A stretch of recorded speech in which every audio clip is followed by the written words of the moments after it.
अभी तक हम लोगों ने आधुनिक राजनीतिक चिंतन के अंतर्गत जो आधुनिक आदर्शवादी विचारधारा है उसका अध्ययन किया और उसमें जर्मनी के दो प्रसिद्ध आदर्शवादी विचारक इमानुएल कांट और हीगल के विचारों का अध्ययन किया।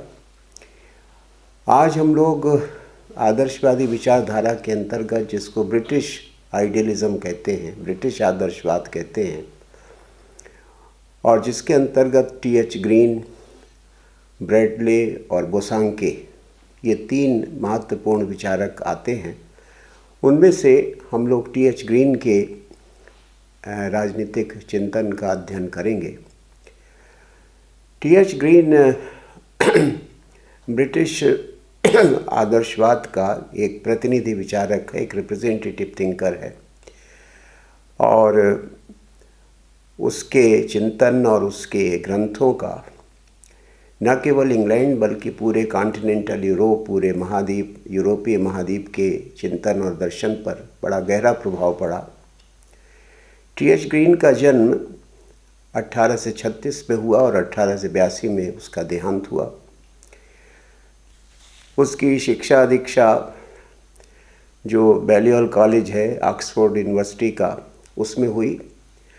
वस्तुतः उसका संपूर्ण जीवन ही ऑक्सफोर्ड विश्वविद्यालय के इर्द गिर्द रहा, क्योंकि वो वहाँ पर विद्यार्थी भी रहा, वहाँ पर वो फेलो भी रहा और बाद में वो ऑक्सफोर्ड विश्वविद्यालय में मॉरल फिलॉसफी का प्रोफेसर भी नियुक्त हुआ।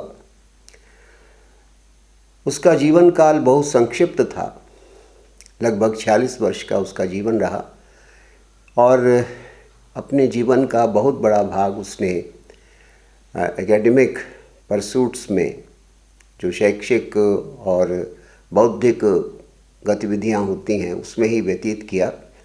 लेकिन सार्वजनिक जीवन के प्रश्नों में भी उसकी गहरी रुचि थी, और जो तत्कालीन इंग्लैंड की जो सामाजिक आर्थिक समस्याएं थीं, न केवल उसने उसमें गहरी रुचि ली बल्कि उनमें सुधार के लिए उसने अनेक उपाय भी सुझाए। वो ऑक्सफोर्ड टाउन काउंसिल का सदस्य भी रहा, और साथ साथ जो इंग्लैंड की जो लिबरल पार्टी थी उसका भी वो सदस्य था, उसमें भी उसने महत्वपूर्ण भूमिका निभाई। तो इस प्रकार से वो एक एकेडमिशियन के साथ साथ सार्वजनिक जीवन में भी गहरी रुचि रखने वाला दार्शनिक था। उसके पिता चर्च ऑफ इंग्लैंड के एक प्रमुख पादरी थे, एक प्रमुख क्लर्जीमैन थे, और अपने पिता से जो धार्मिक और जो आध्यात्मिक दृष्टि उसने प्राप्त की थी, उसका गहरा प्रभाव उसके राजनीतिक चिंतन पर दिखाई पड़ता है। एक शिक्षक के रूप में ऑक्सफोर्ड विश्वविद्यालय और इंग्लैंड के शिक्षा जगत में उसकी बड़ी ख्याति थी। विद्यार्थियों के बीच वो बहुत लोकप्रिय था, उनके लिए एक बहुत बड़ा प्रेरणा का स्रोत हमेशा रहा।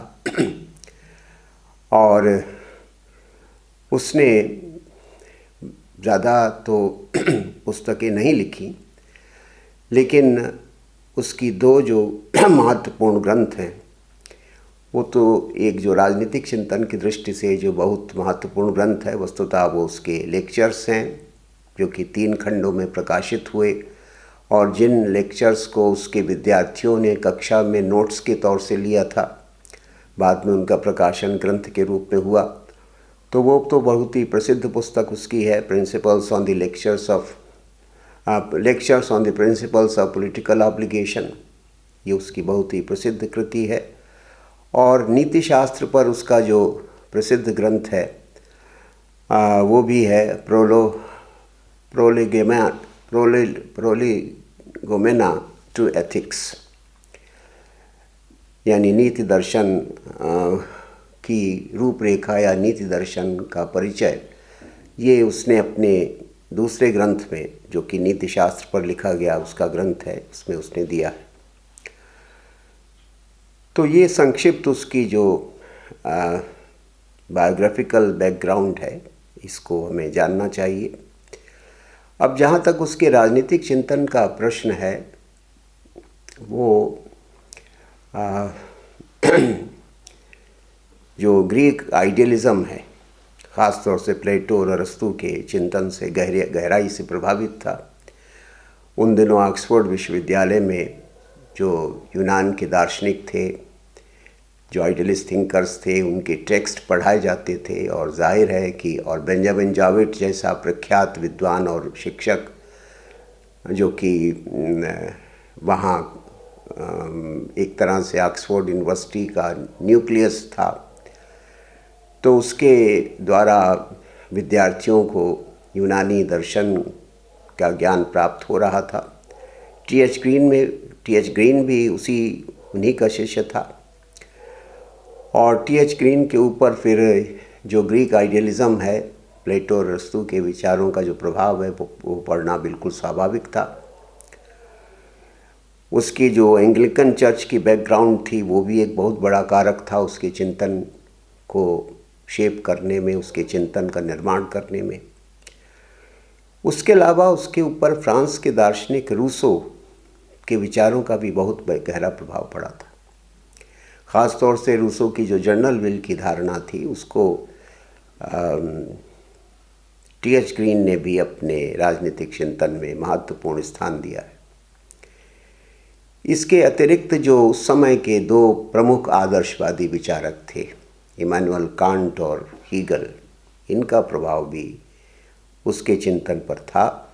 लेकिन ये स्पष्ट है उसके राजनीतिक चिंतन के अध्ययन से कि यद्यपि हीगल की अनेक मान्यताओं का उसके ऊपर प्रभाव है, लेकिन जो उसकी आदर्शवादी चिंतन का जो रुझान है वो तो कांट की मान्यताओं के प्रति है, कांट की दिशा में है। जिस दिशा में कांट ने सोचा उसी दिशा में डायरेक्शन उसकी वही है, बावजूद इसके कि हीगल की बहुत सारी मान्यताओं से वो प्रभावित था। लेकिन साथ साथ वो हीगल का आलोचक भी था, क्योंकि हीगल ने जिस तरह से व्यक्ति और राज्य और व्यक्ति राज्य संबंधों के प्रश्नों पर विचार करते हुए कुछ धारणाएं प्रतिपादित की, उनसे टी.एच. ग्रीन सहमत नहीं था।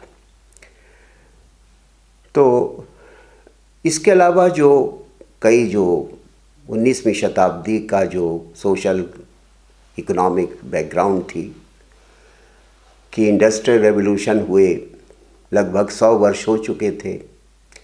इंडस्ट्रियल रेवोल्यूशन के हानि और लाभ दोनों धीरे धीरे प्रकट हो रहे थे।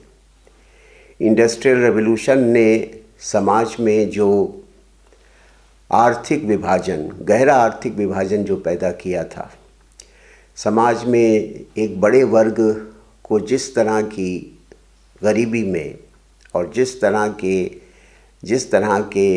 जिस तरह से वंचित होकर रहना पड़ रहा था बुनियादी सुविधाओं से, उसने टी.एच. ग्रीन के संवेदनशील स्वभाव को बहुत प्रभावित किया था।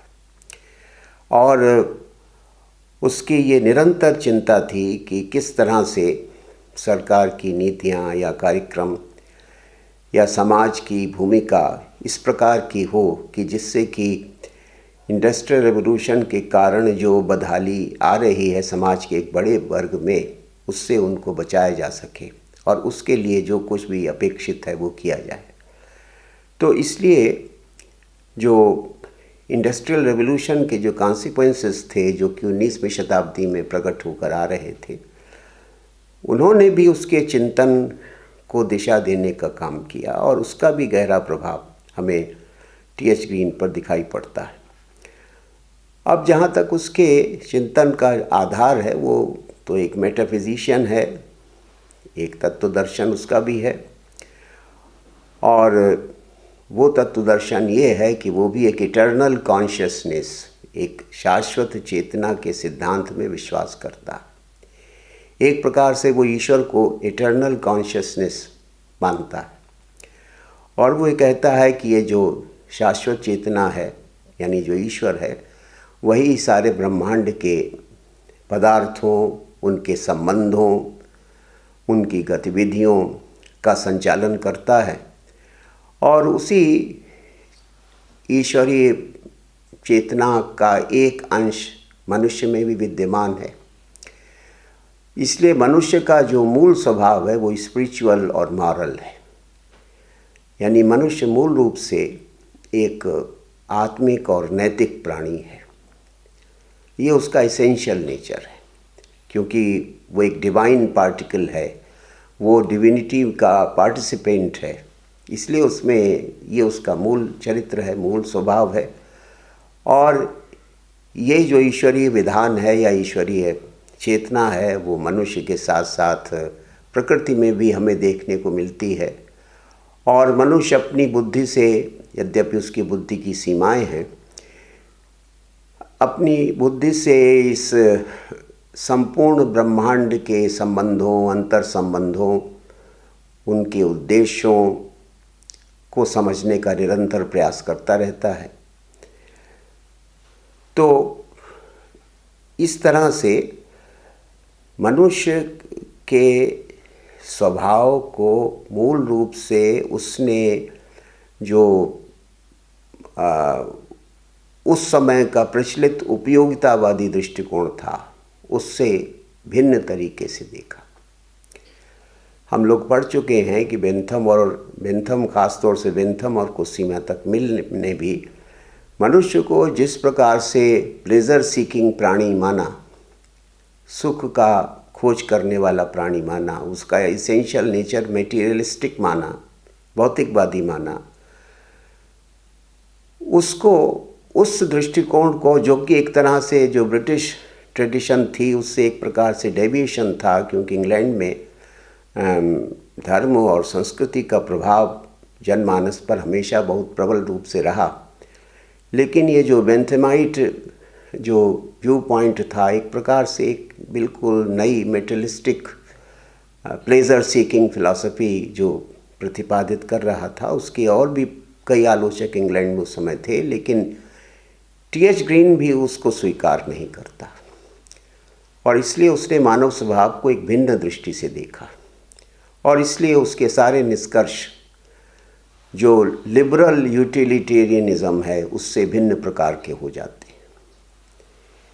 तो इसलिए मिल भी लिबरल है, बेंथम भी लिबरल है और टी.एच. ग्रीन भी लिबरल थिंकर माना जाता है, लेकिन उसका जो लिबरलिज्म है वो आइडियलिज्म से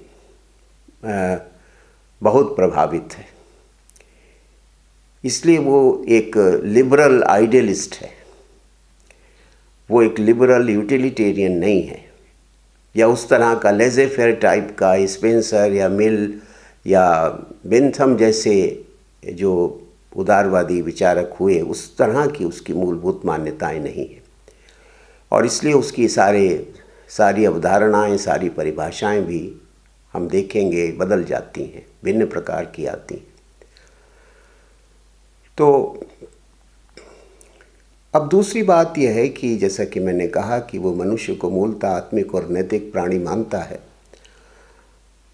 और क्योंकि मनुष्य भी ईश्वरीय चेतना का एक अंश है या उसमें एक प्रतिभागी है, उसका एक पार्टिसिपेंट है, तो मनुष्य अपनी इस चेतना को समझना चाहता है, यानी अपने को समझना चाहता है, और अपने को समझने की प्रक्रिया ही उसको आनंद देती है, अपने को समझने की प्रक्रिया ही उसके जीवन का एक प्रकार से लक्ष्य बन जाती है। तो ग्रीन कहता है कि जो ह्यूमन कॉन्शियसनेस है, जो कि एक प्रकार से इटर्नल कॉन्शियसनेस का एक हिस्सा है, और क्योंकि जो इटर्नल कॉन्शियसनेस है, ईश्वर जो है, क्योंकि वो परम स्वतंत्र है, निर्बंध है, कोई भी लिमिटेशन, कोई भी चेक्स, कोई भी ऑब्स्ट्रक्शंस उसको रोक नहीं सकते। तो जैसे ईश्वर जो है वो परम स्वतंत्र है, उसी तो इसलिए मनुष्य भी उसका एक अंश होने के नाते स्वतंत्रता प्रेमी होगा ही होगा। स्वतंत्रता की जो क्रेविंग है, कि जो इच्छा है, उसके अंदर स्वाभाविक रूप से होगी। एक तरह से ये स्वतंत्रता उसका मूल चरित्र या मूल गुण बन जाता है। मानवीय आत्मा स्वतंत्रता के लिए निरंतर प्रयत्नशील रहती है। क्यों? क्योंकि वो जिस इटर्नल कॉन्शियसनेस का हिस्सा है वो भी परम स्वतंत्र है, तो किसी न किसी अंश में हम भी स्वतंत्रता के लिए निरंतर प्रयत्नशील हैं। तो इसलिए जो बार्कर ने कहा, अर्नेस्ट बार्कर ने एक फार्मूले में, एक सूत्र में टी.एच. ग्रीन के चिंतन को समेटा है और हम उसी की सहायता से टी.एच. ग्रीन को समझने का प्रयास करेंगे। तो बार्कर का पहला सूत्र यह है कि ह्यूमन कॉन्शियसनेस इन्वॉल्व्स लिबर्टी। मानवीय चेतना स्वतंत्रता चाहती है, ये पहला सूत्र है। अब इसको हम लोग समझ लें कि स्वतंत्रता चाहती है तो स्वतंत्रता क्या है, किस प्रकार की स्वतंत्रता मानवीय चेतना चाहती है। क्या मानवीय चेतना उस प्रकार की स्वतंत्रता चाहती है जिस प्रकार की स्वतंत्रता की बात स्पेंसर ने की है, या एक स्टेज में जे.एस. मिल ने की, या जॉन लॉक ने की, या हॉब्स ने की?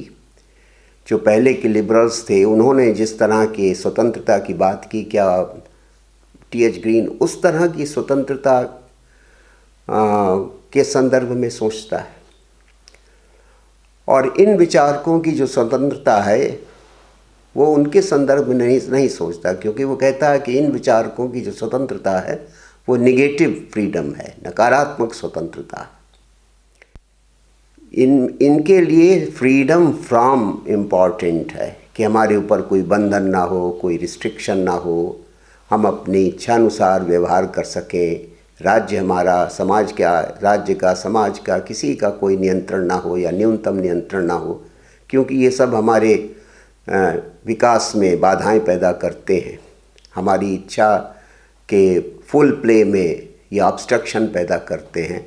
तो इसलिए अभी तक जो लिबरल्स थे वे फ्रीडम को नेगेटिव टर्म्स में सोचते थे, डिफाइन करते थे। लेकिन टी.एच. ग्रीन जो कि एक आदर्शवादी दृष्टिकोण से प्रेरित विचारक है, वो तो इसको स्वीकार नहीं कर सकता था। टी.एच. ग्रीन कहता है कि फ्रीडम नेगेटिव नहीं, पॉजिटिव होती है। फ्रीडम फ्रॉम नहीं, फ्रीडम फॉर, कि स्वतंत्रता का प्रयोजन क्या है, किसके लिए स्वतंत्रता चाहिए। ठीक है, हमारे ऊपर रिस्ट्रिक्शंस या लिमिटेशंस कम से कम हो, लेकिन किसके लिए, उनका प्रयोजन क्या हो, ये भी तो चर्चा होनी चाहिए। केवल इतना कह देने से कि freedom is the absence of restraints, इससे तो ये तो बहुत अधूरी बात है। रिस्ट्रेंट्स ना हो, लिमिटेशंस ना हो, या कम से कम हो, लेकिन फॉर व्हाट? तो ये जो स्वतंत्रता का जो उद्देश्य है, जो स्वतंत्र, जो उसके ऊपर अरस्तु का भी गहरा प्रभाव है ही, और ये यहाँ पर दिखाई पड़ता है कि जो फ्रीडम का जो टेलॉस है, जो लक्ष्य है, वो क्या है। तो यहाँ पर वो ईगल की तरह कहता है कि फ्रीडम का जो टेलॉस है वो है नीति का, नीति सम्मत तरीके से जीवन को व्यतीत करना, उसके लिए स्वतंत्रता चाहिए। मॉरल फ्रीडम, यानी जो फ्रीडम मनुष्य को चाहिए या जो फ्रीडम मनुष्य चाहता है वो मॉरल फ्रीडम है, नैतिक स्वतंत्रता है। हीगल की तरह वो ये तो मानता है। अब लेकिन वो ये नहीं हीगल की तरह मानता है कि अब ये मॉरल फ्रीडम क्या है, तो वो कहता है कि भाई राज्य जो है वो क्योंकि नैतिकता का चरम स्वरूप है, इसलिए राज्य के आदेशों का आप पालन करते रहिए तो आपको नैतिक स्वतंत्रता प्राप्त हो जाएगी। ये वो नहीं मानता टी.एच. ग्रीन हीगल के। तो मॉरल फ्रीडम को वो दूसरे तरह से डिफाइन करता है। वो हीगल के डेफिनेशन को नहीं मानता। वो कहता है कि मॉरल फ्रीडम क्या है, पॉजिटिव फ्रीडम, जो कि उसकी बड़ी प्रसिद्ध एक प्रकार से परिभाषा है कि freedom is the positive power of doing और इंजॉइंग थिंग्स वर्थ डूइंग और वर्थ इंजॉइंग। कि स्वतंत्रता करणीय कार्यों को करने की सामर्थ्य का नाम है। अब देखिए, करणीय, हर कार्य नहीं, करणीय कार्य।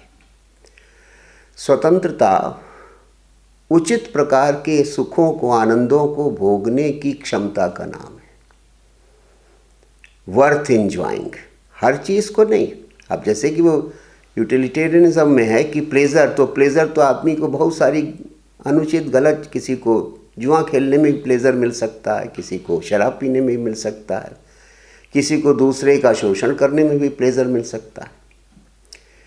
तो वो कहता है कि ये नहीं, ये तो बहुत ही डिमीनिंग है मनुष्य के लिए, नितांत ये अनुचित है। तो इसलिए हमारे जो भी इंजॉयमेंट्स हों वो हमें वे सब मॉरल इंजॉयमेंट्स होने चाहिए, एथिकल इंजॉयमेंट्स होना चाहिए। अनएथिकल इंजॉयमेंट्स का कोई मतलब नहीं। क्यों? क्योंकि वो तो पतनकारी होते हैं, मनुष्य को मनुष्य नहीं रहने देते, मनुष्य में पतन का कारण होते हैं।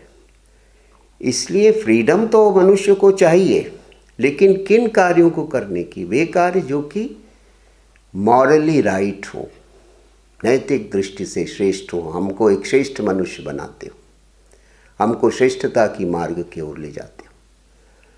या वे आनंद जो कि हमको, हमारी आत्मा को संतुष्टि देते हो। हर आनंद नहीं, जो कि मिलने भी कहा अंततः कि भाई हर तरह का प्लेजर नहीं, सॉक्रेटिस का प्लेजर और एक साधारण आदमी का प्लेजर एक जैसा नहीं हो सकता है। सॉक्रेटिस को हमेशा हायर प्लेजर्स चाहिए। तो इसलिए वर्थ डूइंग और वर्थ इंजॉइंग, ये जो चीज़ें हैं, इनकी प्राप्ति का नाम स्वतंत्रता है। इनको प्राप्त करने की सामर्थ्य का नाम स्वतंत्रता है। और दूसरी बात जोड़ता है, that to in common with others, क्योंकि इस प्रकार के कार्यों को करने से, इस प्रकार के आनंद को प्राप्त करने से समाज का भी हित होता है।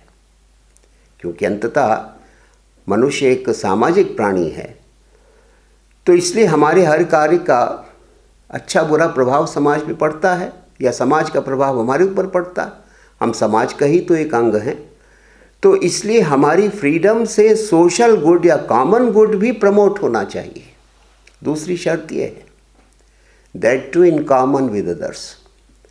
कॉमन गुड के ऊपर टी.एच. ग्रीन बहुत जोर देता है। हर चीज़ की क्राइटेरिया वो कॉमन गुड को या सार्वजनिक कल्याण या सामान्य कल्याण को मानता है। तो इस तरह से वो नैतिक स्वतंत्रता की धारणा का प्रतिपादन करता है कि स्वतंत्रता एक सकारात्मक शक्ति का नाम है। ऐसी सकारात्मक शक्ति जिससे हमारे अंदर श्रेष्ठता उत्पन्न हो, जिससे हमारी क्षमताओं का सकारात्मक विकास हो और जिसके द्वारा हम समाज के कल्याण में योगदान कर सकें। और एक जगह वो कहता भी है कि वही स्वतंत्रता का क्या उद्देश्य है।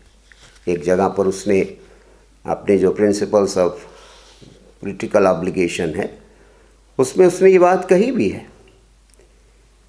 कि जो लिबर्टी है, उस लिबर्टी का जो उद्देश्य है वो क्या है? Liberation of the powers of all man equally for the contribution to common good. ये लिबर्टी का लक्ष्य है कि सभी मनुष्यों की सभी शक्तियों का इस दृष्टि से उपयोग कि उससे सामान्य कल्याण की निरंतर वृद्धि होती रहे।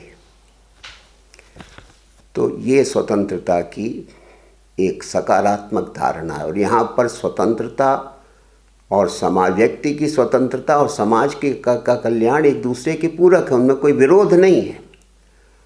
जैसे कि जो अर्ली लिबरल्स हैं या जो निगेटिव लिबरल्स हैं, वहाँ पर स्टेट और इंडिविजुअल में एक अपोजिशन है। आपकी स्वतंत्रता घटती है अगर राज्य का हस्तक्षेप बढ़ता है, आपकी स्वतंत्रता बढ़ती है अगर राज्य का कार्यक्षेत्र कम होता है। वहाँ पर बिल्कुल वो अपोजिशन है। लेकिन ग्रीन ये नहीं मानता, वो कहता है कि दोनों एक दूसरे के सहायक और पूरक हैं। स्वतंत्रता के द्वारा मेरा उन्नयन भी हो और स्वतंत्रता के द्वारा सामान्य कल्याण की भी वृद्धि हो। दोनों बातें। मैं भी श्रेष्ठ बनूं, लेकिन वो तभी संभव है जबकि मैं मॉरल एथिकल चीज़ों में को करूँगा। अगर मैं अनएथिकल इमोरल चीज़ों में लिप्त होता हूँ तो ये स्वतंत्रता नहीं है। है ना।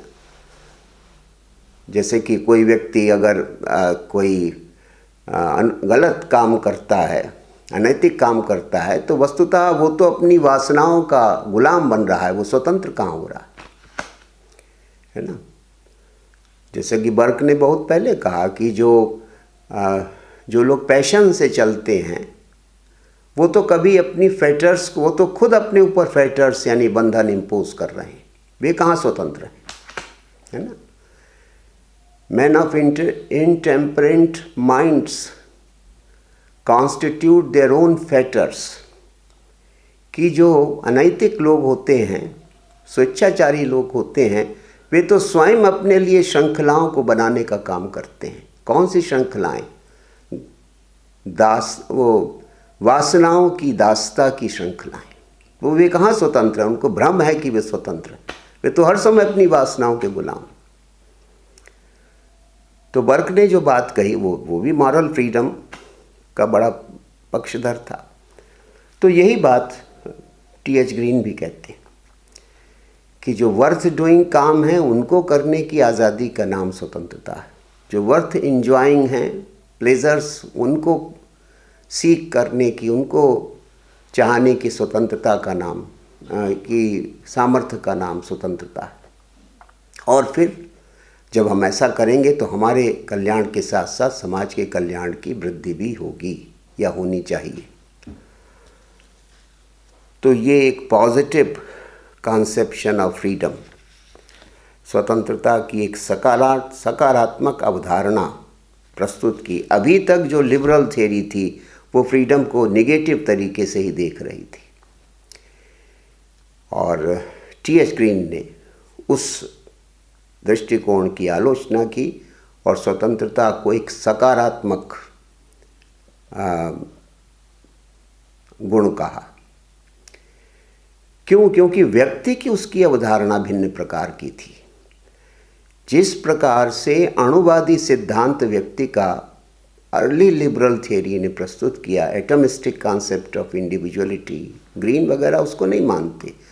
ग्रीन का प्रसिद्ध एक वाक्य है, our self is social self. हम समाज की उपज हैं, हम मूल रूप से सामाजिक हैं, हमारे अंदर समाज विद्यमान है, हर व्यक्ति के अंदर एक समाज विद्यमान। हीगल ने भी ये बात कही, समाज से अलग रह के, समाज से भिन्न देखकर अपने को कभी हम रह ही नहीं सकते। हमारा नेचर है, we are social by nature.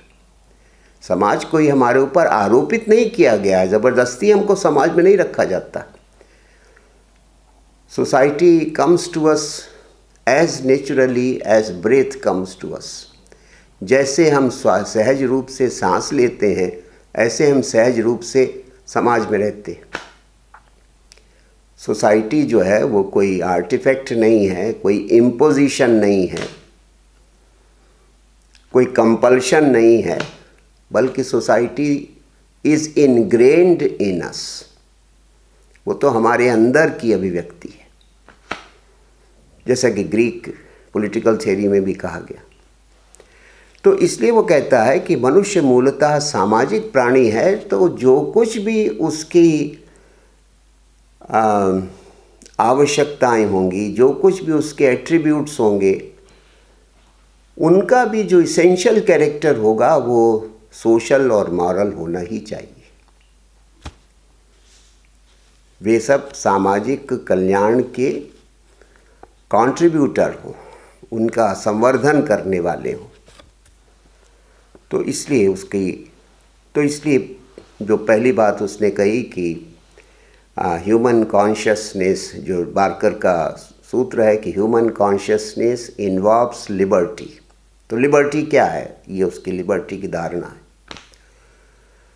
अब इस लिबर्टी के एंजॉयमेंट के लिए हमको एक दूसरी चीज़ चाहिए, और वो है अधिकार। तो इसलिए दूसरा सूत्र है बार्कर का, लिबर्टी इन्वॉल्व्स राइट्स, कि लिबर्टी को एंजॉय करने के लिए, उसका सदुपयोग या उपभोग करने के लिए हमें एक और चीज़ चाहिए, और वो होते हैं अधिकार। अब अधिकार क्या है? अधिकार की परिभाषा से ये स्पष्ट हो जाता है। वो कहता है कि rights are the outer conditions for the inner development of man. Simple तरीके से कहता, मनुष्य के आंतरिक विकास के लिए बाह्य परिस्थितियों का नाम अधिकार है। जैसे कि आंतरिक विकास के लिए हमें शिक्षित होना चाहिए, तो जो बाहर शिक्षा की सारी व्यवस्था होती है वो हमारा अधिकार, तो शिक्षा का अधिकार हो जाता है। जैसे हमारे आंतरिक विकास के लिए हमको भोजन की आवश्यकता है, संपत्ति की आवश्यकता है। संपत्ति की भी बड़ी भूमिका होती है व्यक्ति के इनर डेवलपमेंट में, तो फिर संपत्ति हमारा अधिकार हो जाता। फिर हमको कई प्रकार की और स्वतंत्रताएं चाहिए अपने, कि हम अपने घर में पूरी प्राइवेसी के साथ रह सकें, हम विभिन्न प्रकार के संबंधों को ठीक से निभा सकें। इन सब के लिए भी हमको अधिकार चाहिए। तो इसलिए जितने भी राइट्स हैं वो सब एक्सटर्नल कंडीशंस हैं जो कि हमारे इनर डेवलपमेंट को फैसिलिटेट करते हैं। तो इसलिए वो कहता है कि, तो इसलिए सेबाइन ने कहा कि उसने जो अधिकार की धारणा दी उसके दो पक्ष हैं। पहली बात तो यह है कि राइट जो है वो एक क्लेम का नाम है, एक दावा है फ्रीडम ऑफ एक्शन का, कि हमको भाई कार्य की स्वतंत्रता होनी चाहिए। लेकिन वो कार्य की स्वतंत्रता किस बात के लिए होनी चाहिए, कि जो हमारी इनर पावर्स हैं, कैपेसिटीज़ हैं, जो हमारे जीवन का लक्ष्य है, हम उसकी प्राप्ति कर सके। और लक्ष्य क्या है? सेल्फ रियलाइजेशन, है ना। अपने को प्राप्त करना, अपने को पहचानना, अपनी सामर्थ्यों का सही दिशा में विकास करना, ये सेल्फ रियलाइजेशन, ये हमारे जीवन का लक्ष्य है। इसके लिए जो पावर्स, जो कैपेसिटीज़, जो वर्चूज़ अपेक्षित हैं, उसके लिए हम अधिकार की मांग करते हैं। तो पहली बात तो राइट एक क्लेम है, एक दावा है कि हमें वो कार्य करने की आज़ादी मिले जो कि हमारी आंतरिक क्षमताओं और शक्तियों की वृद्धि करते हों। लेकिन केवल दावा होने से काम नहीं चलता है, सोशल रिकॉग्निशन भी होनी चाहिए। सामाजिक मान्यता भी अधिकार को के लिए उतनी ही आवश्यक है। हमारा हर दावा समाज स्वीकार नहीं कर लेगा, ना उसको करना चाहिए। क्यों? क्योंकि हम एक सामाजिक प्राणी हैं और जो कुछ भी मेरे अधिकार हैं वे मेरे उन्नयन के साथ साथ समाज के उन्नयन में भी सहायक होने चाहिए। इसलिए यहाँ पर एक दूसरी शर्त आती है कि जो भी मेरे दावे जिनको समाज स्वीकार करेगा, उनके नैतिक होने के कारण, उनके श्रेष्ठ होने के कारण, उनके आवश्यक होने के कारण, वही मेरे अधिकार होंगे। माई every claim does not become a right automatically. मेरा हर दावा अधिकार नहीं बन जाता अपने आप, जब तक उसको सोशल रिकॉग्निशन ना हो। तो इसलिए यानी हमारा राइट अगर कॉमन गुड में कंट्रीब्यूट नहीं कर रहा है तो वो राइट नहीं हो सकता, फिर तो वो रॉन्ग है। मेरे किसी भी अधिकार से अगर सामाजिक कल्याण की वृद्धि नहीं हो रही है, कॉमन गुड की वृद्धि नहीं हो रही है, तो फिर वो अधिकार कोई भी समाज नहीं दे सकता।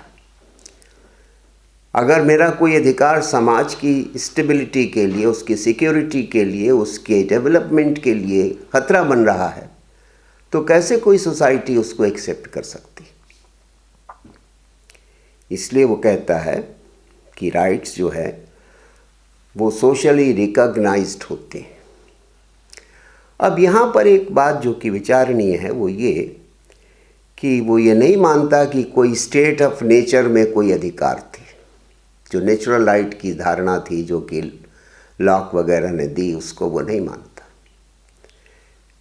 जो राज्य है, जो अधिकार हैं, वे समाज की देन हैं, उनका लाभ समाज में ही लिया जा सकता है। तो इसलिए स्टेट ऑफ नेचर में कोई राइट्स थे, ये एक कपोल कल्पना है, एक घातक विचार है। वो कहता है कि it is a dangerous idea, क्योंकि स्टेट ऑफ नेचर, वो कहते हैं कि जो लोग ये कहते हैं कि स्टेट ऑफ नेचर में हमारे अधिकार थे, जब समाज नहीं था, राज्य नहीं था, तब भी हमारे अधिकार थे, तो उस समय वो कहते अधिकार क्या थे? आप अपने सैवेज नेचर, आप अपने जंगली स्वभाव के गुलाम थे, जो एपिटाइट्स एक सैवेज में होती हैं, आप उनके गुलाम थे, उसको आप अधिकार कहते थे। तो इसलिए स्टेट ऑफ नेचर में कोई अधिकार नहीं होते। अधिकार एक सिविलाइज सोसाइटी में होते हैं। एक सभ्य सुसंस्कृत समाज का लक्षण है अधिकार, जिसमें व्यक्ति और समाज दोनों मिलकर एक सभ्यता, एक श्रेष्ठ सभ्यता का निर्माण करने में योगदान करते हैं। तो इसलिए जो right is the fruit of a civilisation, अधिकार एक सभ्य समाज का फल है। जो अनसिविलाइज्ड मैन होता है, स्टेट ऑफ नेचर का मैन, वो तो अपने नेचर का गुलाम है, स्लेव टू हिज नेचर, है ना। जो भी उसकी पावर्स हैं या जो भी उसकी कैपेसिटीज़ हैं वो अनकंट्रोल्ड हैं, अनडायरेक्टेड हैं या मिसडायरेक्टेड हैं, जिससे वो अपना भला क्या कर पाएगा, अपना बुरा ही करेगा। तो इसलिए वो इस नेचुरल राइट के, हाँ, बर्क ने जिस सेंस में राइट्स को नेचुरल कहा है, उसको तो ग्रीन भी मानता है कि इस सेंस में राइट्स नेचुरल होते हैं कि वे हमारे नेचर के विकास में महत्वपूर्ण भूमिका निभाते हैं। मानव की प्रकृति में, मानव के स्वभाव को विकसित करने में वो बहुत महत्वपूर्ण भूमिका निभाते हैं। इस अर्थ में वे नेचुरल हैं, because they are a part of our nature and they help in improving our nature, but they are not natural in the sense that rights are pre-political. Pre-political वो नहीं होते, pre-social नहीं होते। इस अर्थ में नेचुरल शब्द का प्रयोग जो किया गया वो तो बिल्कुल गलत है। कोई भी राइट्स समाज या राज्य से पहले नहीं होते। तो इसलिए वो इस प्रकार से अधिकारों की धारणा का प्रतिपादन करता है, जिसको हम कह सकते हैं कि कॉमन गुड की जो थ्योरी है राइट्स की, वो उसका प्रतिपादक है कि कैसे जो राइट्स होते हैं वो कॉमन गुड की फाउंडेशन पर टिके होते हैं। तो ये भी उसके चिंतन का एक, तो इसलिए लिबर्टी इन्वॉल्व्स राइट्स। दूसरी बात जो बारकर ने कही कि स्वतंत्रता का संवर्धन करने के लिए अधिकार चाहिए, यानी अधिकार वो उपकरण हैं जिनके द्वारा हम अपनी स्वतंत्रता की चेतना की वृद्धि करते हैं।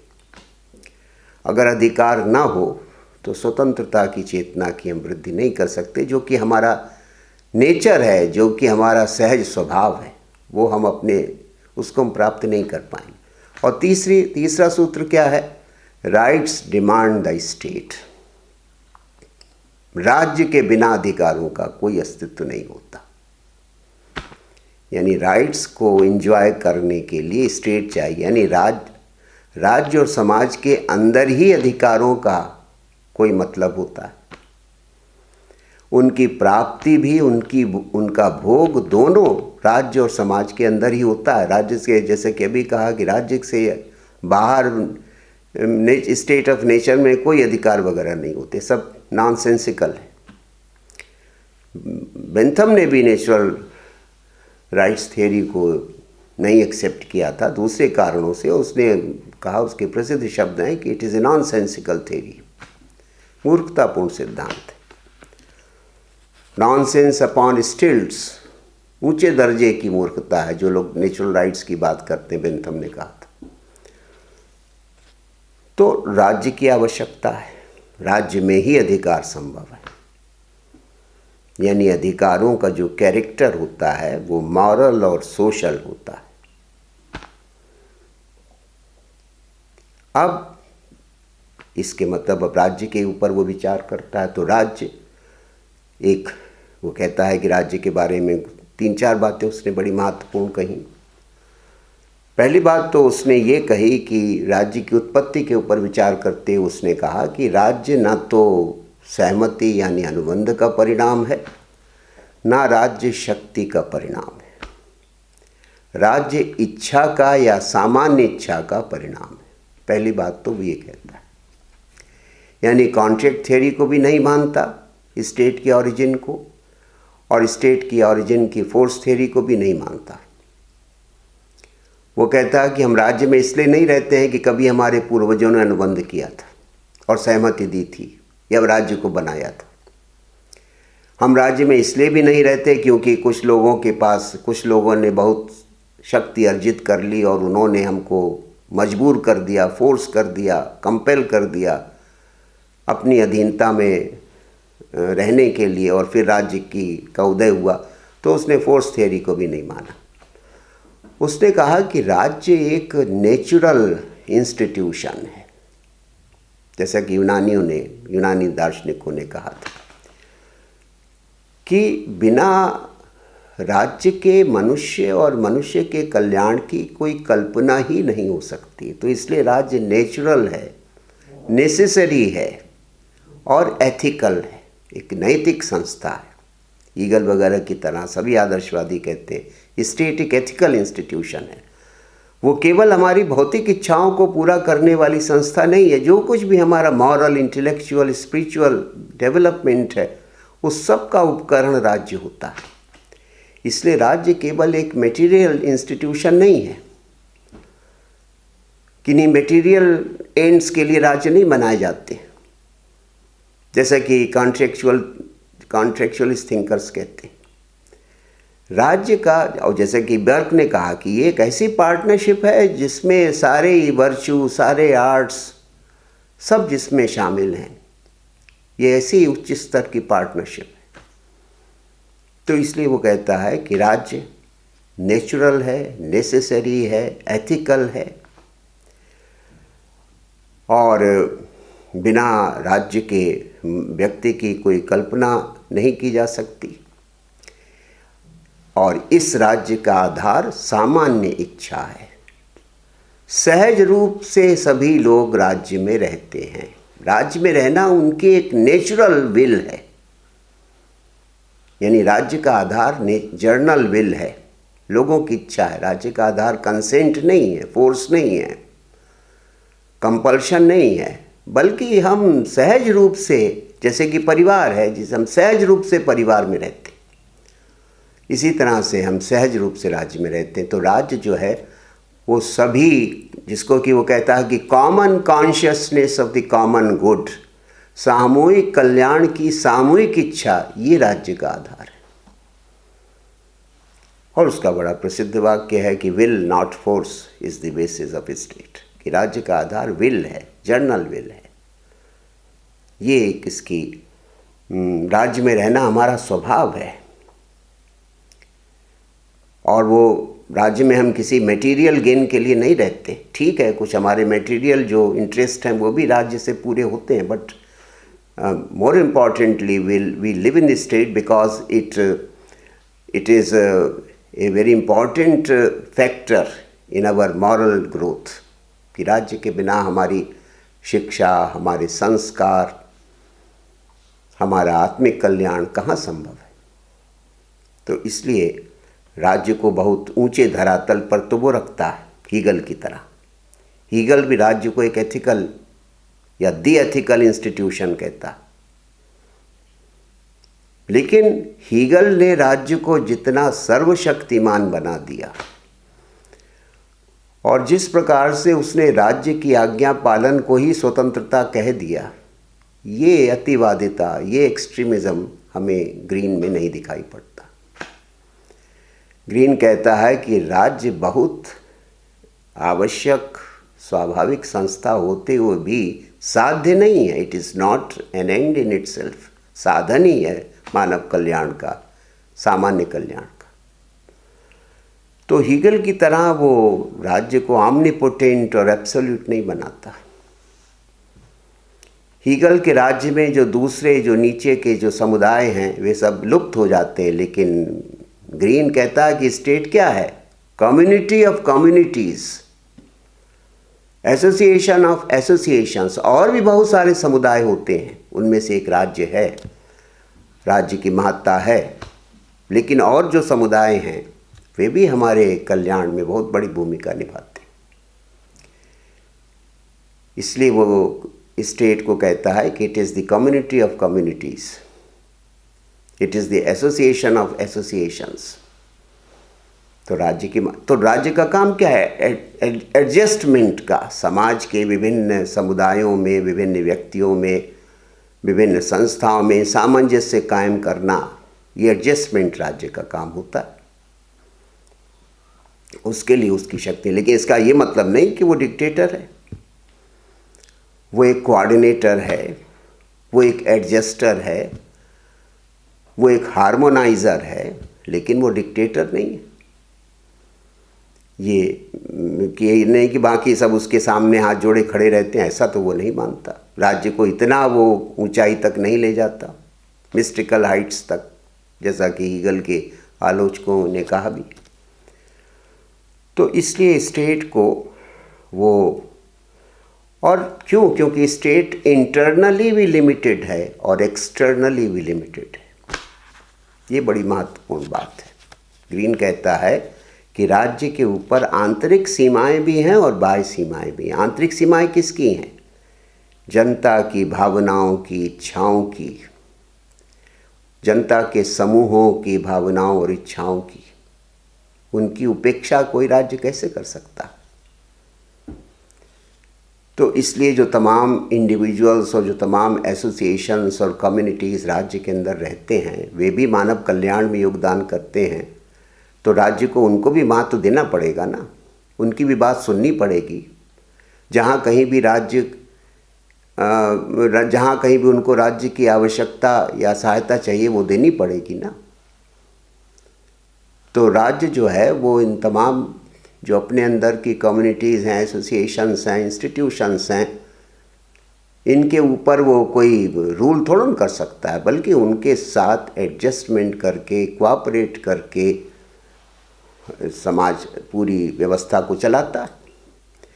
तो एक तो राज्य के ऊपर ये सब इंटरनल लिमिटेशंस होती हैं, तो इसलिए वो एब्सोल्यूट कैसे हो सकता है। और फिर एक्सटर्नल लिमिटेशंस हैं, क्योंकि संसार में दूसरे राज्य भी हैं, उनके अपने अपने लक्ष्य हैं, उनकी अपनी अपनी प्रकृति है। तो हर राज्य को, ये जो अंतर्राष्ट्रीय जगत है, इसमें जो विभिन्न प्रकार के राज्य हैं, उनके साथ भी एडजस्टमेंट करना पड़ता है, सामंजस्य करना पड़ता है। वहाँ भी वो अपनी मनमानी नहीं कर सकता, वहाँ भी वो डिक्टेटर की तरह बिहेव नहीं कर सकता, या नहीं करना चाहिए, वरना स्थितियाँ बहुत बिगड़ जाएंगी। तो जब ऐसा है तो राज्य को एंड इन इटसेल्फ का कैसे माना जा सकता है? तो जैसा कि ग्रीन कहता है कि भाई एंड तो कॉमन गुड है, सभी अपनी प्रजा के लोगों का कल्याण। दूसरे शब्दों में कैंट की तरह वो मानता है कि राज्य का जो लक्ष्य है वो तो व्यक्ति का कल्याण करना है। जैसे कि इमैनुअल कैंट ने कहा कि हर इंडिविजुअल अपने में एक एंड है, राज्य एंड नहीं है, है ना। किंगडम ऑफ एंड्स, जो कि कैंट ने एक शब्दावली का प्रयोग किया। तो इस किंगडम ऑफ एंड्स को फैसिलिटेट करना, उसकी देखभाल करना, उसके हित के बारे में सोचना, ये राज्य का लक्ष्य है। तो इसलिए राज्य अपने में साध्य नहीं है, साधन है।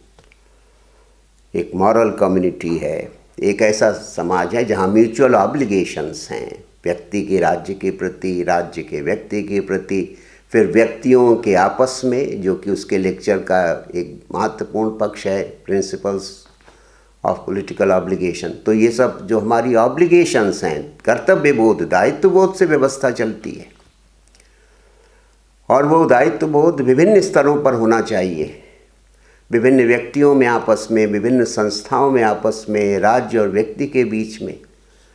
तो ये जो म्यूचुअल ऑब्लिगेशंस हैं, ये राज्य को एक विशिष्ट प्रकार की संस्था बनाती हैं।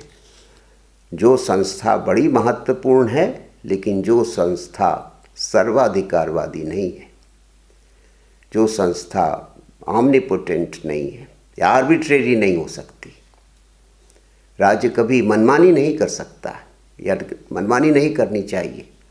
और यहीं पर वो राइट ऑफ रेजिस्टेंस का भी पक्ष पोषण करता है, राज्य का विरोध करने का अधिकार भी देता है मनुष्यों को, व्यक्तियों को, कि राज्य का जो लक्ष्य है कॉमन गुड, अगर वो उसकी ओर नहीं काम कर रहा है और जो मॉरल ग्रोथ होनी चाहिए व्यक्ति और संस्थाओं में, राज्य उसको इंश्योर नहीं कर रहा है, उसमें योगदान नहीं कर रहा है, तो राज्य की आज्ञा का पालन हम क्यों करें। पहले के उदारवादियों में लॉक ने भी विरोध का अधिकार जनता को दिया। अब लेटर लिबरल्स में टी.एच. ग्रीन भी अधिकार देते हैं कि भाई अगर राज्य जन सामान्य कल्याण की वृद्धि नहीं करता, निरंकुश हो जाता है, मनमानी करता है, सामान्य इच्छा की बार बार उपेक्षा करता है, व्यक्ति के जीवन में अनावश्यक अनुचित हस्तक्षेप करता है, तो इन सब परिस्थितियों में हमें राज्य का विरोध करने का अधिकार है। तो इससे भी सिद्ध हो जाता है कि जो टी.एच. ग्रीन का राज्य है वो हीगल की तरह, क्योंकि हीगल तो विरोध की कल्पना ही नहीं कर सकता, हीगल के राज्य में तो विरोध के लिए कोई गुंजाइश ही नहीं है, लेकिन टी.एच. ग्रीन ऐसा नहीं मानता।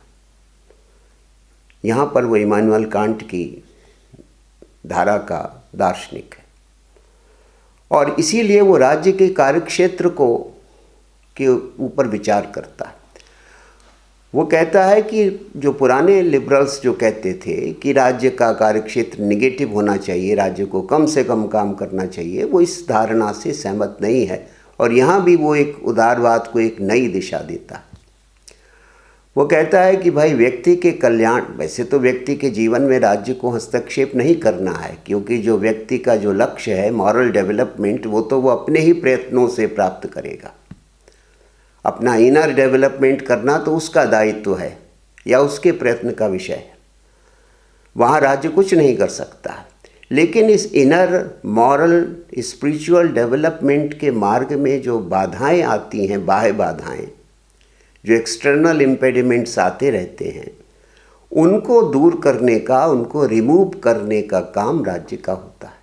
तो आप ये कह सकते हैं कि एक अर्थ में राज्य नकारात्मक भी है और एक अर्थ में हीगल का राज्य सकारात्मक भी है। कार्यक्षेत्र, वो टी.एच. ग्रीन का राज्य कार्यक्षेत्र की दृष्टि से नकारात्मक इस अर्थ में कि वो व्यक्ति के जीवन में बहुत ज़्यादा हस्तक्षेप नहीं कर सकता, क्योंकि मॉरल ग्रोथ, मॉरल डेवलपमेंट हर व्यक्ति का अपना मामला, अपनी सामर्थ्य का, अपने चयन का क्षेत्र। वहाँ राज्य का कोई स्कोप नहीं है उसके हस्तक्षेप का। लेकिन हाँ, इंडस्ट्रियल रेवोल्यूशन के बाद आज के समाज में बहुत सारी बुराइयाँ आ गई हैं जिनको हटाना व्यक्ति के स्तर पर या किसी संस्था के स्तर पर संभव नहीं है, और वहाँ व्यक्ति की मदद करने के लिए उसकी मॉरलिटी केवल उसके भौतिक कल्याण के लिए नहीं, उसके नैतिक कल्याण को भी राज्य के लिए राज्य को आगे आने की आवश्यकता है।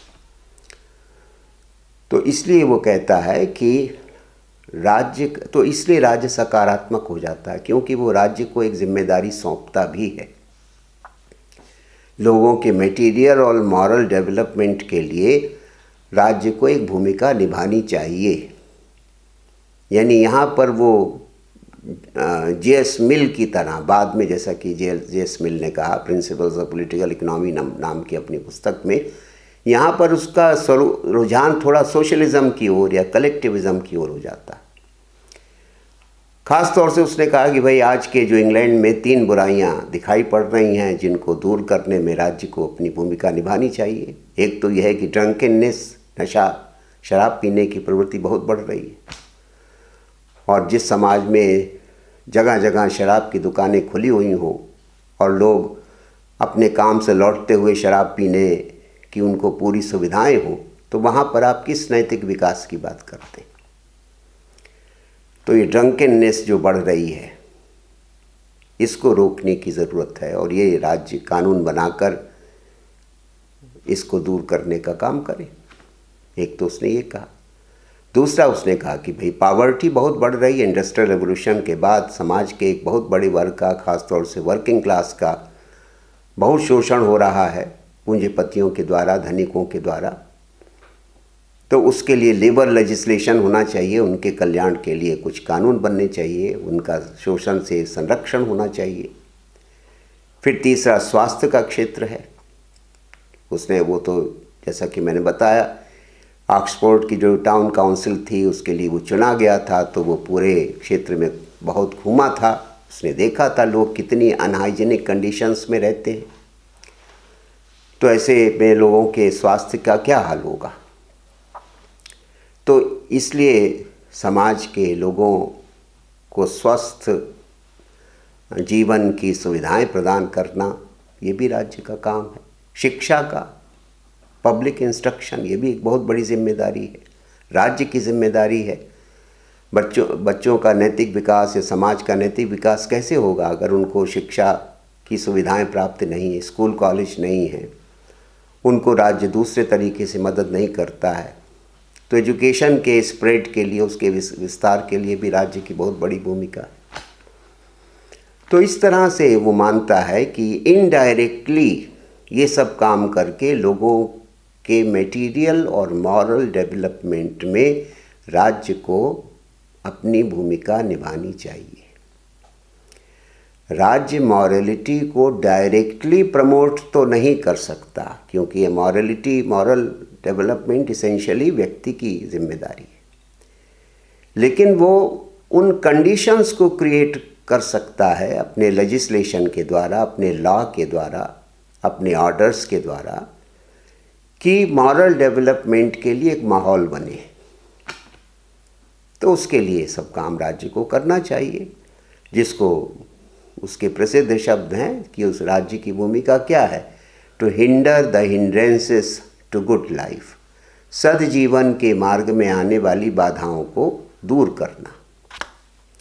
सद्जीवन को वो डायरेक्टली प्रमोट नहीं कर सकता, लेकिन सद्जीवन के मार्ग में जो बाधाएं आती हैं उनको दूर करने के लिए एक वातावरण का निर्माण करना ये राज्य की भूमिका है। तो इसलिए राज्य के कार्यक्षेत्र को लेकर वो बहुत ही प्रैग्मेटिक है, बहुत ही व्यावहारिक है। वो बहुत हस्तक्षेपवादी राज्य का पक्षधर नहीं है। तो राज्य के कार्यक्षेत्रों को लेकर बहुत ही व्यावहारिक है, प्रैग्मेटिक है। वो कोई राज्य के बहुत ज़्यादा हस्तक्षेपवादी कार्यक्षेत्र का पक्षधर नहीं है, बहुत इंटरवेंशनिस्ट स्टेट वो नहीं चाहता। लेकिन ये ज़रूर है कि राज्य की एक भूमिका है, ख़ासतौर से 19वीं शताब्दी के इंग्लैंड में जो सामाजिक आर्थिक परिस्थितियां हैं और जो समाज के एक बहुत बड़े हिस्से को जीवन की बुनियादी सुविधाएं प्राप्त नहीं हैं, जिसके कारण न केवल उनका भौतिक बल्कि उनका नैतिक पतन भी हो रहा है, उसको रोकने में राज्य को एक सहायक भूमिका तो निभानी पड़ेगी। और वो सहायक भूमिका वो इस प्रकार के कानून बनाकर या इस प्रकार के पब्लिक ऑर्डर्स पास करके निभा सकता है, जिससे कि एक माहौल पैदा हो और उस माहौल में वो अनुकूल वातावरण में लोग स्वयं बाकी अपना विकास का काम कर सकें। तो ये कार्यक्षेत्र का, और अंत में वो भी इस अर्थ में वो हीगल से भिन्न है और इमैनुअल कैंट की तरह उसकी सोच है कि एक तो वो अंतर्राष्ट्रीय विधि के महत्व को स्वीकार करता है, इंटरनेशनल लॉ का सिग्निफिकेंस मानता है। हीगल ने तो उसको नहीं माना, उसने कहा कि इंटरनेशनल लॉ जैसी कोई चीज़ नहीं होती। लेकिन इमैनुअल कैंट ने माना। ग्रीन क्योंकि मानवतावादी है, ह्यूमनिस्टिक है, वो कहता है कि भाई राज्य से उच्चतर भी एक इकाई है और वो है ह्यूमैनिटी, और उनके प्रति भी हमारे दायित्व हैं, कर्तव्य हैं। और वो ह्यूमैनिटी का जो गुड है वो भी राज्य के ऊपर कुछ लिमिटेशंस लगाता है, कुछ सीमाएं लगाता है हर राज्य के ऊपर, और वो लिमिटेशंस ही इंटरनेशनल लॉ है। उसी को अंतर्राष्ट्रीय विधि कहते हैं कि जिससे संपूर्ण मानवता का कल्याण होता रहे। तो ये इंटरनेशनल लॉ का उद्देश्य होता है। राज्य जो है वो अपने शक्ति के मद में, अपनी अथॉरिटी के मद में मनमाना आचरण अंतर्राष्ट्रीय क्षेत्र में ना करें, इसके लिए इंटरनेशनल लॉ होता है। तो इसलिए इंटरनेशनल लॉ जो है वो तो बहुत आवश्यक है और राज्यों को उसका पालन करना चाहिए। और इसी तरह से वो मानता है कि जैसे हीगल ने आपने पढ़ा कि वो युद्ध का पक्षधर है या युद्ध को जस्टिफाई करता है। ग्रीन क्योंकि मानवतावादी है तो वो युद्ध का पक्ष पोषण सीधे तौर से कैसे कर सकता है। ग्रीन कहता है कि युद्ध एक क्रूएल नेसेसिटी तो हो सकते हैं, एक क्रूर आवश्यकता तो हो सकते हैं, लेकिन युद्ध एक नेचुरल फेनोमेना नहीं माने जा सकते, एक सामान्य चीज़ नहीं माने जा सकते, जैसा कि हीगल ने कहा। क्रूर आवश्यकता इस अर्थ में कि कभी कभी राज्यों के बीच विवाद युद्ध का रूप ले सकते हैं, ये तो संभव है, लेकिन वो कभी कभी होने चाहिए। ये नहीं है कि युद्ध तो होंगे ही होंगे और बार बार होंगे और उसमें कुछ कर नहीं सकता और ऐसा विश्वात्मा की इच्छा है, वो विश्वात्मा के विधान का अंग है, ऐसा वो कुछ नहीं मानता। इसलिए वो कहता है कि जो वार है वो एक रिलेटिव राइट है, सापेक्षिक दृष्टि से ही उनको ठीक माना जा सकता है, उनको एब्सोल्यूट राइट नहीं माना जा सकता, जैसा कि हीगल ने माना। तो यहाँ पर उसके विचार इमानुएल कांट से मिलते हैं कि इमानुएल कांट जैसे विश्व शांति का, परपीचुअल पीस का पक्षधर था, इंटरनेशनल लॉ, इंटरनेशनल ऑर्गेनाइजेशन का पक्षधर था, उसी तरह से टी.एच. ग्रीन भी इन सब चीज़ों को स्वीकार करता है। तो ये सब टी.एच. ग्रीन के राजनीतिक चिंतन के कुछ पक्ष हैं। अब अंत में जब हम उसका मूल्यांकन करते हैं तो बहुत सारी बातें विद्वानों ने उसका मूल्यांकन करते हुए कहा। वेपर जैसे जो C.L. वेपर जैसे जो स्कॉलर हैं वो कहते हैं कि ग्रीन ने लिबरलिज्म को सोबर और सेफ बनाया, उसको एक उदात्त धरातल पर प्रतिष्ठित किया। यानी जो लिबरल थ्योरी जो अभी तक उसके साथ जो तमाम आपत्तिजनक पक्ष जुड़े हुए थे उनसे उसने मुक्त करने का काम किया। जिस तरह का ब्रूट इंडिविजुअलिज्म हम अभी तक लिबरल थ्योरी में देख रहे थे बार बार, तो उससे उसने मुक्त करने का काम किया। तो इसलिए यानी लिबरलिज्म, इसलिए E.M. बर्न्स जिनकी प्रसिद्ध किताब आइडियाज़ इन कॉन्फ्लिक्ट, उसमें वो कहते हैं कि green was most liberal of the new idealist. उसने लिबरलिज्म और आइडियलिज्म का एक बड़ा अच्छा सामंजस्य स्थापित करने का काम किया।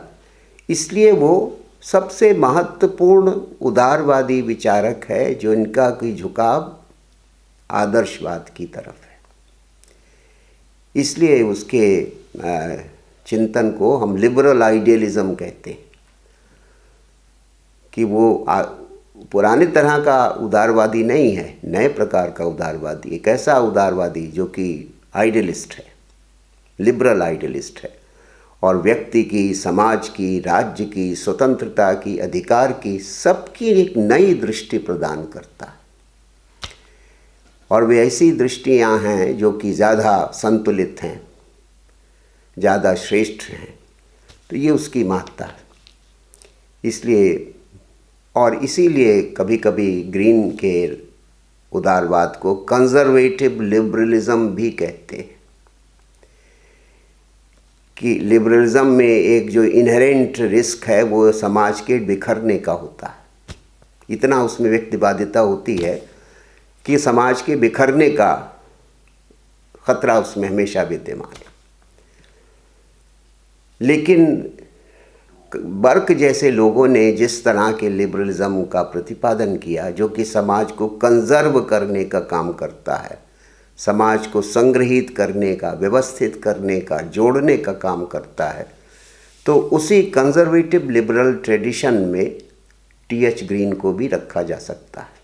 सेबाइन ने ऐसा किया भी है कि वो कंजर्वेटिव लिबरल है।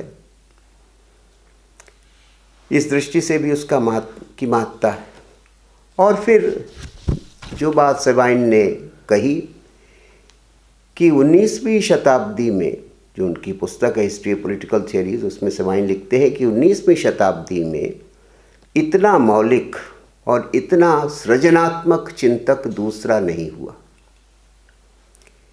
सेबाइन लिखते हैं कि he was the most original and most constructive philosopher of the 19th century England. 19वीं शताब्दी के इंग्लैंड में इतना मौलिक और इतना सृजनात्मक, इतना सृजनशील विचारक कोई और दूसरा नहीं हुआ। एक अन्य समीक्षक हैं, बड़े विचारक समीक्षक रहे, क्रिटिक रहे हैं, रॉडमैन।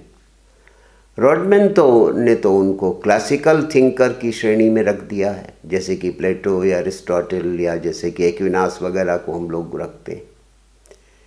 तो रॉडमैन कहते हैं कि he was the last political theorist of anything like classic stature, कि क्लासिक स्टेचर का शायद वो आखिरी राजनीतिक चिंतक है। यानी प्लेटो, एरिस्टोटल या थॉमस एक्विनास की जो ट्रेडिशन क्लासिकल थिंकिंग की रही, क्लासिकल पॉलिटिकल थिंकिंग की, उसका शायद आखिरी जो चिंतक है वो T.H. ग्रीन है।